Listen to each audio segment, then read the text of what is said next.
میں امیر محمد خان، جیسے کہ میں نے کل آپ کو کہا تھا کہ میں چند دنوں سے بیمار تھا، جس کا واضح نشان آپ کو یہ نظر آ رہا ہوگا، کیونکہ ایسی میڈیسن استعمال کی ہیں شدید بخار کی حالت میں، جس کی وجہ سے میں آپ لوگوں سے رابطہ نہیں کر سکا، تو اس کے لیے میں معذرت چاہتا ہوں۔ حالانکہ ان 3-4 دنوں میں پاکستان میں اور ایران میں بہت بڑے بڑے مسئلے اور مسائل ہوئے ہیں۔ پاکستان میں بھی آپ نے دیکھا ہوگا کہ رؤوف حسن صاحب کے اوپر حملہ کیا گیا، لیکن پی ٹی آئی کے لیے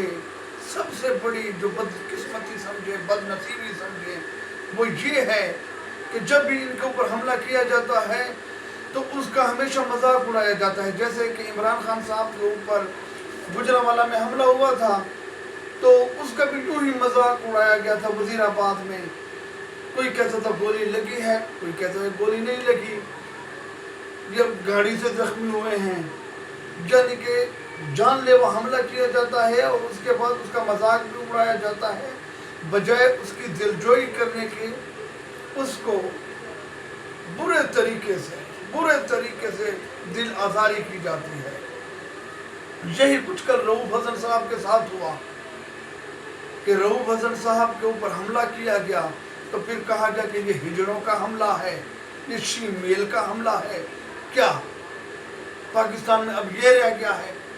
جو حکومت میں آ جائے تو وہ اپوزیشن کو یوں سمجھتے ہیں کہ جیسے یہ کوئی کیڑے مکوڑے ہیں، کوئی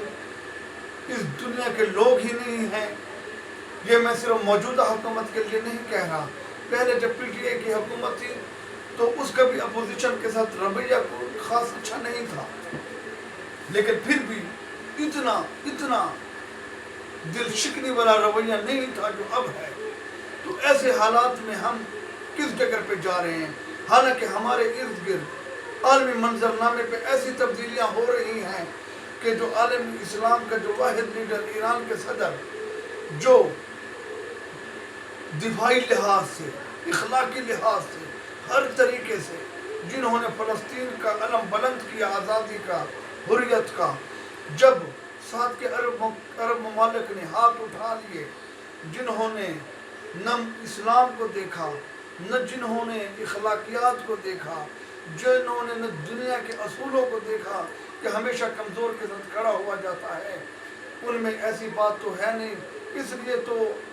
سوشل میڈیا پہ ہم دیکھا کرتے تھے، کبھی کہتے تھے کہ 56 بہنوں کا اکلوتا بھائی، کبھی کہا جاتا تھا کہ 52 بہنوں کا اکلوتا بھائی۔ لیکن افسوس، بہت افسوس کہ جو بہنیں تھیں وہ تو سمجھ لو کہ اب بھائی کے بغیر کیسا گزارا کریں گی، اور بھائی بھی ایسا کہ جس کی ایک بہن افریقہ میں ہے، ایک ایشیا میں ہے، تو بیک وقت وہ سب کی ہیلپ کرنا چاہتا تھا، اس کو بھی راستے سے ہٹا دیا گیا۔ اگر اس کو اسرائیل نے ہٹایا ہے تو وہ ہٹا سکتے ہیں، کیونکہ اسرائیل ہی واحد ملک تھا جو ان سے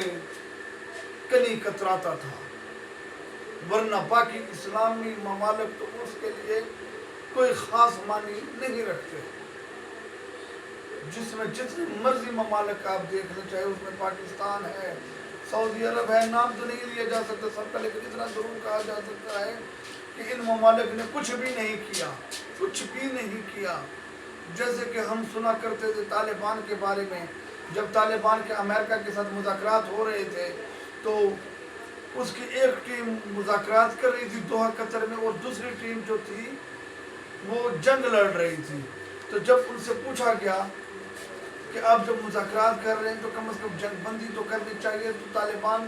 کا یہی کہنا تھا کہ نہیں، امریکہ